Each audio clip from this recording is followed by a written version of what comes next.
This is Tracer Talks, conversations with top industry experts on trending topics for brands and digital risk protection, featuring your host, Tracer CEO, Rick Farnell. Hey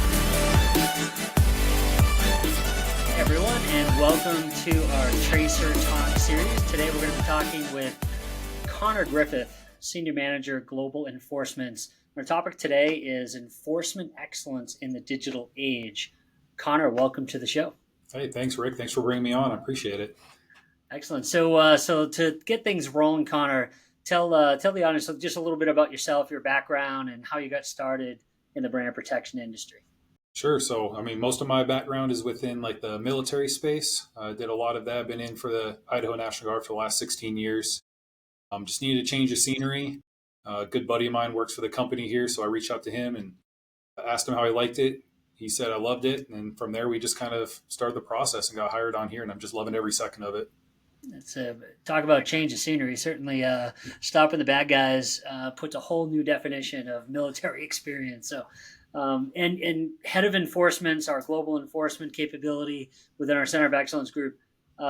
What is that? Tell us. What do you do day in and day out? What are your responsibilities? Yeah, so the big thing that I look across for the company is kind of what are our metrics? So what are our number of enforcements we're sending out? What's the compliance looking like? What are the compliance for each platform or each channel that we're looking at?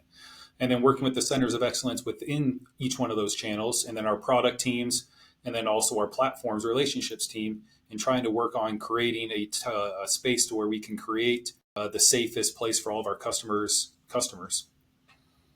Yeah, protecting our customers' customers is something that absolutely all of us here at Tracer are very proud of. So, I often say if you were to add up all the customers of our customers, we're literally talking about billions of human beings on the planet that we're protecting 24/7. So, all right, let's get into some of the best practices. So, as you look at enforcement, and enforcement just for everybody is about when we at Tracer find something that shouldn't be happening out there on behalf of one of our customers, how quickly can we take it down? How do we enforce on it? So maybe Connor, just walk through maybe a little bit of some of the best practices that you can share with the audience on enforcement.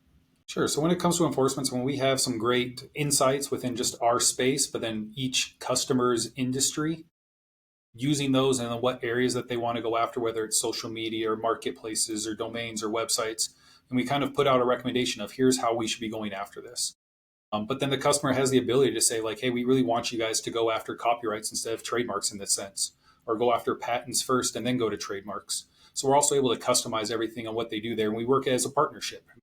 We want our customers to be successful, and they still have a say in what we're going to legally do for them as well. So in doing that, what are your measurements? How do you measure success? Talk a little bit about how do you know if you and the team are doing a great job or a decent job? What are your measures for success? Yeah, so it kind of depends across whatever the platform or the channel is, but really we're looking for whatever the infringing content is, whether it's a trademark use, a copyright, patents being infringed upon. We want that removed off of whatever we originally harvested or traced from that point of view. Once we're in that area, and as long as we can get that compliance on that to come down, then we'll resolve out the detection and just continue to monitor, make sure that that platform doesn't revoke and go back to posting that infringing content again, or just something else happens and we start reharvest it and we need to kind of go after it again. So you mentioned compliance. Maybe talk a little bit about that. Like that's a word that we use a lot and every day, certainly in our business. Maybe just explain it and what does it mean in relation to our business and how we work with our customers, and more importantly, how do we work with our platform partners out there in the market? Sure. So compliance is looking at, so when we prepare an enforcement to go out for our customers, gathering all that information out and then sending it to the platform or the registrar or host, and then waiting for that time for them to act and take down the infringing content for us. Got it. And these can be, kind of a range of areas, like if we're talking about social media or marketplaces or websites, we really try to be very bespoke. Is that accurate? Yeah, it can range kind of in all those different timeframes there. And then, we're looking out on average about a 97, 98% compliance rate when it's all said and done.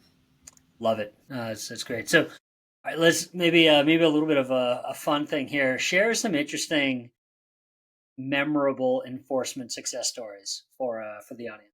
So the biggest one that I always remember, and this was one of my first accounts, is when we kind of came on there and started working on strategies and how we can clean up stuff. They were kind of getting ready to potentially send a new launch. It was on Amazon within Canada, and it was, hey, we want to launch stuff here, but we're having a hard time. The sales team isn't seeing a lot of stuff, but there is some infringements out there. So we went on there, cleaned up their top 5 selling products that are on that Amazon Canada's page. And then within 1 month, their sales went from 6,000 to 40,000. So huge increase in revenue from them just by cleaning up that and having some strategy sessions with that customer. Yeah, that is a pretty good return on investment there for us going in and being proactive and working with our customers prior to product launches. It's always a good best practice. Um, so let's talk a little bit about trends. So trends across, we do a lot on behalf of a lot of customers. We have customers ranging from financial services companies to gaming companies to, luxury goods. Talk a little bit about some trends that we're seeing across the enforcement spectrum. Yeah. So when you're looking at, we're talking about bad actors here, right? The ones that are really good at what they do are going to find loopholes and ways to go, after our customers in ways that we can't go after them enforcement wise. So we're starting to see that kind of trend where you're kind of getting away from those big, household name places like Amazon and eBay and Facebook and Instagram. And they're kind of getting away from those, and they're getting these obscure sites, and they're infringing on their, our customers' brands on those sites. And then thus we're having a harder time to get compliance on there. Like the bad guys know this, so that's why they're moving to there. And that's where we start working with different investigative measures, different enforcement measures, and then work with our platform teams to create relationships with these new sites so they can get better compliance from there. Good. So next, if you don't mind, talk a little bit about some of the difficulties that we have in working with our customers, of course, but as it relates to free speech and fair use. How do those two things really shape kind of how we interact with the platform providers to enforce?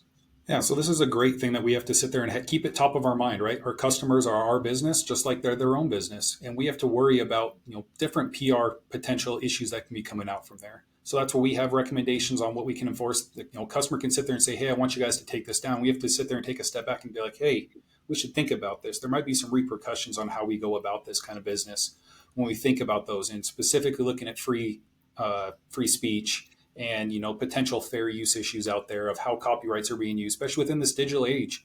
You have AI that is coming in there and potentially changing images. Does that make it fair use at that point in time? Does it not? I mean, there's still some litigation that's being had on that, but those are huge topics for our customers and for us. Yeah. So you mentioned AI. You can't be in the technology. You can't really be in any industry and not talk about how artificial intelligence is impacting the industry. So maybe if you don't mind, share a little bit about how in our enforcement efforts, we're relying on more and more automation and artificial intelligence in what we do. Yeah, so our release on Floor is honestly game changing. So it's using computer models to now predict when an enforcement should be sent out, and not just, hey, we recommend that you send out an enforcement. It's, hey, we want you to send out an enforcement because it's on this platform, because of this infringement, because of this protection type should be used, and thus this IPR used against there. And oh, by the way, it's also within this business problem for our customer. So it's not just saying, hey, send out an enforcement. It's given us everything we need within that space to be able to send out an enforcement on behalf of our customers. That's great. Okay, so as we think about the future, what future capabilities, specifically innovation related to artificial intelligence, are you looking forward to most that we're working on in our roadmap? So the big things I think about here is also like our harvesting ability. So using computer models to predict where infringements are going to happen before they happen. So we can be proactive instead of, as a human trying to think about, hey, that this platform's bad and that one's over here. Computers getting real-time information on that stuff. And then thus we can start building some predictive models to go and do that. And again, laying on the flora and everything else that's in there, it's just going to make our customers better protected in the future. Love it. I love it. It's one of the main reasons why I kind of joined you guys a couple of years ago, is really to utilize a combination of the amazing service that we deliver with our customer success team and enforcement team, coupled with world-class technology. So really appreciate that, Connor. All right, let's move into a fun section. It's called Rapid Fire. So I'm going to ask you some questions. Don't think too hard about it. Just whatever comes to your mind, okay? All right. So what would you choose to eat for your last meal? Steak. I don't care what the side is, but it's got to be beef and it's got to be cooked. Just What medium cut rare. and Perfect. what temperature? Ribeye, medium rare. There you go. All right. What superpower would you choose? To fly. I think flying would be the coolest thing ever to get around. I mean, it was something that I wanted to do on the military side. I wanted to be a fighter jet pilot. And you can't tell from this thing, but I'm 6'6", so I can't really fit in those planes. So being able to fly would be pretty awesome. All right. Most productive time of your day? Mornings. I get too tired in the afternoons. Have to do the mornings. Cats or dogs? Dogs. Drink of choice? Old fashioned. Nice. Rye or bourbon? Bourbon. Oh, okay. Favorite genre of music? Country. Favorite pizza? Supreme. All right, what's on Supreme? Come on, everyone's Got Supreme the can be different. olives, the pepperonis. I mean, everything, right? It's just a conglomerate of everything that can go on there. All right. Most prized possession? Ranger tab. Awesome. That's pretty sweet. And we're going to end best advice you've ever received. So perfect the little things. You can perfect those little things and apply those to everything that you do in life. All you're going to do is master the big things that come your way. Love it. Connor, absolutely. Really appreciate having you on the show. Thanks for being part of the Tracer team and what you do for us on behalf of all of our customers and all of our customers' customers. I know that they appreciate having you as our enforcement leader. So thanks, everyone. That was Connor Griffith, Senior Manager, Global Enforcements. Really appreciate it. Thanks so much. Thanks, Rick. Appreciate it, everybody. We hope you enjoyed this episode of Tracer Talks. To see more content on brands and digital risk protection, visit our website, tracer.ai.